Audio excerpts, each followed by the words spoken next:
Diet Kalori, bertemu kembali dengan saya Erwin Eka, founder dari dietkalori.co.id, dan di kesempatan kali ini kita akan membahas tentang ya ketika suasana lebaran semacam seperti ini ya, otomatis di sekitaran kita banyak sekali makanan-makanan yang sangat beresiko untuk membuat berat badan kita jadi naik. Jadi ya alhamdulillah kita bisa kemarin setelah 1 bulan penuh kita menjalani ibadah puasa gitu ya, dan akhirnya kita bertemu dengan Idul Fitri ya, 1 Syawal ya, yang dimana kita setelah kemarin berpuasa menahan lapar, menahan dahaga, kita bisa kembali ke fitri dan diperkenankan lagi untuk mengkonsumsi makanan di siang hari atau minuman. Yang kemarin kita hanya diperkenankan mengkonsumsi makanan atau minuman di waktu setelah kita berbuka puasa sampai dengan di waktu sahur, imsak begitu ya. Sekarang kita sudah bisa mengkonsumsi di makanan hari. Nah, ini harus diperhatikan juga gitu ya, karena banyak sekali makanan-makanan yang disajikan ketika Idul Fitri ini mereka mengandung sumber kalori yang cukup tinggi, sementara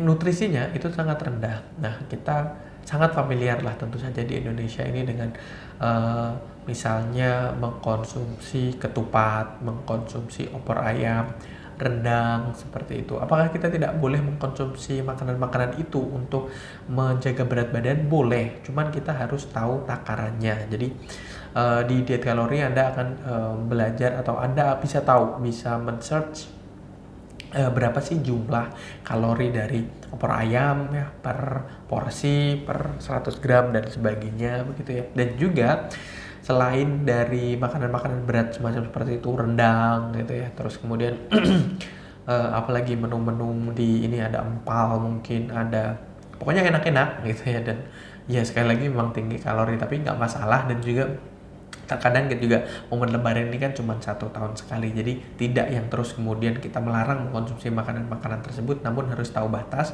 Dan juga ada beberapa snack yang ternyata ya kecil begitu tapi kalorinya cukup tinggi. Misalnya ya, yang paling identik ketika kita lebaran itu ada kue nastar ya. Kue nastar ini 10 butir saja itu mengandung 600 sampai dengan 750 kilokalori. Itu sama dengan ya 3 porsi nasi putih ya, sekitaran 150 gram ya kali ini 3. Jadi nasi putih ya tanpa lauk dan sayur dan sebagainya, tapi ya ini artinya cukup tinggi. Dan kadang kita tidak sadar karena nastar bentuknya kecil gitu ya. Kadang kita 1 butir nastar itu bisa 1 kali telan, padahal ya itu tadi sorry, jumlah kalorinya tinggi dari tepungnya, gulanya, terus kemudian mereka akan menggunakan lemak juga dari margarin dan sebagainya ketika telur ya.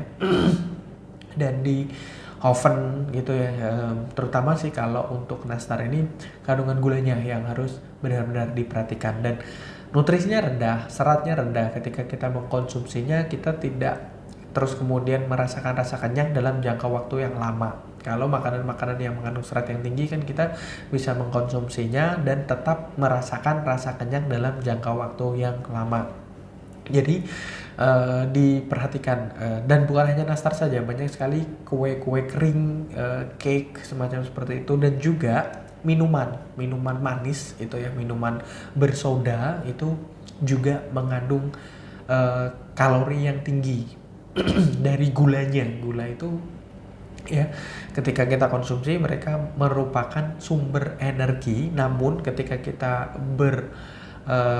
Idul Fitri ya, merayakan Idul Fitri, kita biasanya tidak begitu membutuhkan jumlah kalori yang tinggi untuk melakukan aktivitas fisik, karena ya kita sering cuman ngobrol ya, beramah tamah dengan saudara, handai tolan gitu ya, duduk-duduk makan lagi, bersalam-salaman, minal aidin wal faizin dan seterusnya seperti itu. Jadi jarang lah di masa-masa Idul Fitri terus kemudian kita berolahraga, angkat beban dan sebagainya gitu. Untuk sementara kan break dulu ya beberapa hari gitu. Nanti setelah momen Idul Fitri boleh kita berolahraga lagi dan sebagainya, atau kalau mau berolahraga pun nggak apa-apa gitu. Cuman kan normalnya, lazimnya kita tidak membutuhkan atau tidak melakukan aktivitas fisik yang cukup berat, jadi itu harus diperhatikan seperti itu. Boleh makan, boleh mencicipi, tapi tahu batas, tidak berlebihan, atau mungkin di 1-2 hari itu nggak masalah lah, tapi nanti hari ketiga stop itu semua. Jangan jadikan itu kebiasaan terus menerus ya. Mulai atur pola makan, jaga jaga kalori ya, supaya tidak berlebihan dan berat badan Anda senantiasa tetap terjaga. Oke, saya rasa itu, semoga bermanfaat. Jangan lupa like, comment, dan share serta subscribe dan follow sosial media kami di bawah ini. Dan sampai bertemu kembali dengan saya Erwin Eka dari dietkalori.co.id.